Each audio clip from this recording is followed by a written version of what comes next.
नमस्कार, Asian news देख रहे हैं आप। मैं हूं मनीष। सुप्रीम कोर्ट से एक बड़ी खबर सामने आई। सुप्रीम कोर्ट ने इलाहाबाद हाई कोर्ट के जस्टिस यशवंत वर्मा की याचिका को खारिज कर दिया है।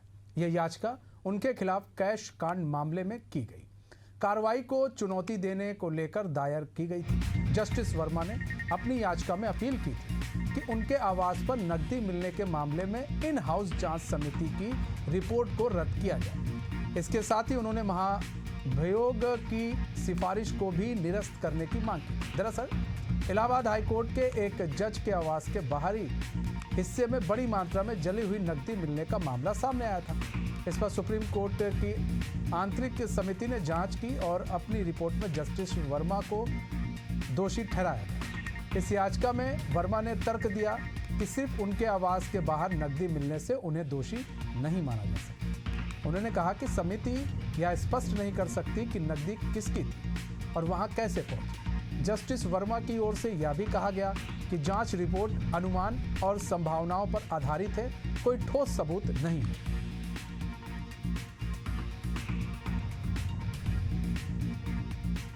तो कैश कांड में सुप्रीम कोर्ट की जो है बड़ी कार्रवाई, या यूँ कहें एक बड़ा झटका जो है जस्टिस वर्मा को मिला है। और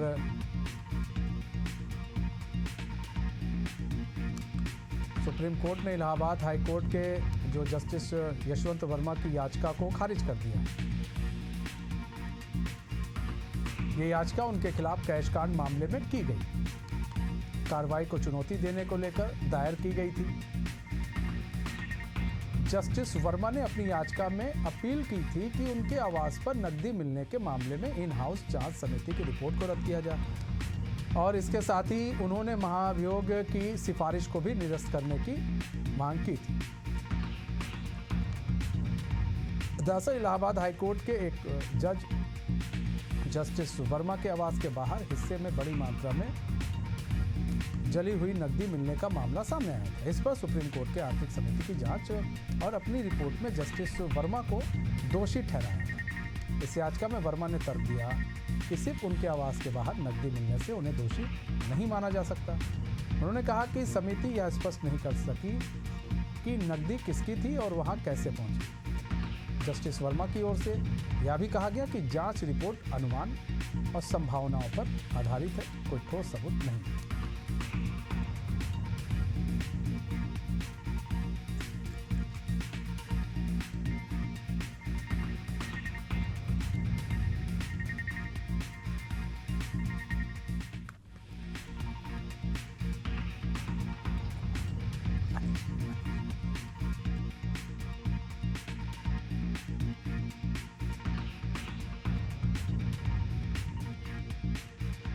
मनीष जोशी जी जुड़ चुके हैं, जो कि सुप्रीम कोर्ट के अधिवक्ता हैं, लॉयर हैं। मनीष जोशी जी, स्वागत है आपका एशियन न्यूज़ में।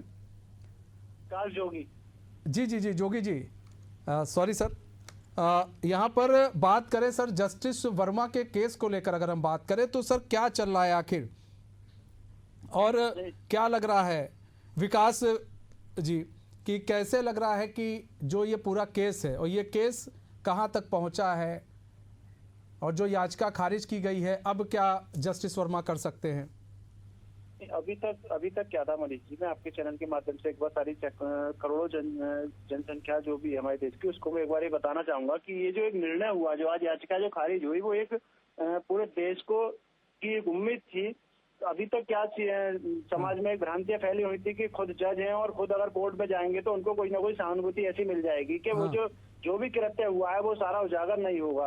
लेकिन कहीं ना कहीं ये सब चीजें जज के यहाँ पर आग लगना, और आग लगने पर जब फायर ब्रिगेड वगैरह जैसे अन्य संस्थान की व्यवस्थाएं वहां पर जाना और जाके पता लगती है कि सैकड़ों की तादाद में, यानी अरबों रुपया का मिलना, और वो भी फिर जली स्थिति में मिलना, और सीधे सीधे नकार देना कि रुपया मेरा नहीं है, मुझको नहीं पता है। लेकिन फिर भी उसमें ईडी की जांच होना, अन्य आईटी इनकम टैक्स वालों के आए थे, वो सब लोगों की जांच होने के बाद में इन हाउस कमेटी जांच हुई, और निवर्तमान जो जस्टिस खन्ना जी थे उन्होंने पीएमओ को भी लेटर लिखा था और राष्ट्रपति को भी लेटर लिखा था कि इस पर जो है एक गहनता से जांच हो और गहनता से सारी चीज हो। वही सब चीजें, सारे एविडेंस मिलने के साथ में उसमें वर्मा जी सीधे सीधे दोषी साबित हो रहे थे। उसी सारी जांच समिति जो भी रिपोर्ट दाखिल हुई, उन रिपोर्टों को चैलेंज करने के लिए सुप्रीम कोर्ट में याचिका दायर की थी, हाँ। जिस पर आज सुनवाई हुई। आज सुनवाई होने के बाद उस याचिका को जज ने ये कहकर बिल्कुल खारिज कर दिया कि ये सुनने योग्य नहीं है, और इन हाउस कमेटी और सीजीआई, मौजूदा सीजीआई जो थे, उनके द्वारा जो भी रिपोर्टें सौंपी गई वो सब वैलिड थी, और उस जांच कमेटी को ना रोका जाएगा, उस पर अग्रिम कार्रवाई की जाएगी। अग्रिम कार्रवाई सर की जाएगी यहाँ पर। लेकिन बात यह है कि जिस तरह से नोट जले हुए पाए गए जस्टिस जो वर्मा थे उनके घर के बाहर, उन्होंने ये भी कहा है कि भाई तर्क दिया है कि मेरे घर के बाहर नोट जले हुए पाए गए हैं, लेकिन इससे ये साबित नहीं होता है कि नोट वो मेरा है, वो तो किसी का भी हो सकता है। अरे मनीष जी, आप देखो कैसी बातें करते हैं जस्टिस वर्मा जी। उनको खुद ये सोचना है, एक जस्टिस होकर ऐसी बात करें, मेरे घर में मान लो मेरे आपके घर में कोई घटना होती है, कहीं आग लगती है और उसमें कोई ऐसी सामग्री मिलती है जो मेरे घर के कूड़े से ही मिलेगी, तो वो स्वाभाविक है, मेरे घर में आग लगी, मेरे घर का कूड़ा, उसमें सारी चीजें हैं। अब ये क्या बात हुई कि मेरे घर में नहीं, अब इसको लेके क्या मतलब फायर ब्रिगेड वाले ने लाके थोड़ी पैसे रख दिए होंगे। ये सब मिसगाइड करने वाली बात है, अपनी छवि को बचाने की इनकी एक ये प्लानिंग है, और ऐसा कुछ नहीं है। और ये बिल्कुल सिद्ध है, ये सारा नोट जो भी था वो जस्टिस वर्मा जी के पास ही आया था और उन्हीं के घर से निकला हुआ था। ये सब उनके मिसगाइड करने की स्थितियां बनी हुई हैं, ऐसा नहीं है। और इनके खिलाफ जल्द से जल्द सख्त कार्रवाई होगी। और आप देखिएगा, पूरी जनता की निगाह है इस केस पर, और अगर इस केस में अगर कोई पॉजिटिव कार्रवाई नहीं होती है तो शायद एक आम आदमी का इस कोर्ट से एक भरोसा उठने की स्थिति बनेगी। तो अब जस्टिस वर्मा के पास अब क्या विकल्प क्या बचा है? उन पर कोई विकल्प नहीं, सुप्रीम कोर्ट से खारिज होगी। अब उनके खिलाफ जो जांच रिपोर्ट हुई है उस पर उनको कार्रवाई की बस अपनी उम्मीद जतानी चाहिए कि कार्रवाई उनके खिलाफ हो या पक्ष में हो। और मुझे नहीं लगता कि उनके पक्ष में 1% भी कहीं कुछ पॉजिटिव रहा हो। जैसे ही कहते हैं सारी जांच रिपोर्ट के आधार पर, जैसे आज एक पूरा चला था प्रोसेस कोर्ट में, उस प्रोसेस में भी हम लोग थे, हमने सुना था, तो उसके आधार पर लगता है कि ऐसा कुछ नहीं होगा कि जिसमें वर्मा जी को कहीं कोई राहत मिल जाए। अच्छा, मतलब अभी ऐसा कोई दूर दूर तक नहीं लग रहा कि कोई राहत मिल जाए। लेकिन आप लोग भी इस तरह के केसेस को हैंडल करते हैं विकास जी, जब इस तरह के केसेस आते हैं, फिलहाल ये तो जस्टिस हैं और जज हैं, तो इनका केस और आम पब्लिक का कोई केस आता है आपके पास, तो फिर कोर्ट फिर किस चीज़ को ज़्यादा प्रायोरिटी देता है, कि किस चीज़ पर ज़्यादा ध्यान फोकस किया जाता है कोर्ट की तरफ से, जज की तरफ से, कि भाई नहीं इस पर फोकस करना है?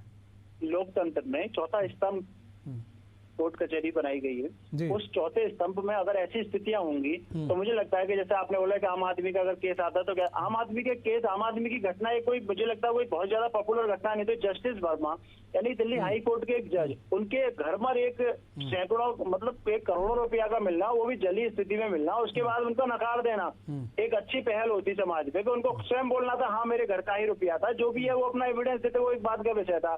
तो ऐसा नहीं है, ये बड़ा हाई प्रोफाइल केस है, और इस केस में जनता के सामने पक्ष आना चाहिए, और पक्ष आएगा जिससे कि जनता का एक कोर्ट कचहरी से ऐसा विश्वास ना उठ जाए कि हाई कोर्ट के जज के लिए कानून को देखने का नजरिया कुछ और है और आम आदमी को देखने का नजरिया कुछ और है। ठीक है विकास जी, बहुत बहुत धन्यवाद हमारे साथ जुड़ने के लिए और तमाम जो अपना बहुमूल्य समय है वो हमें देने के लिए। तो जस्टिस वर्मा पर सुप्रीम कोर्ट जो है वो सख्त हुआ है।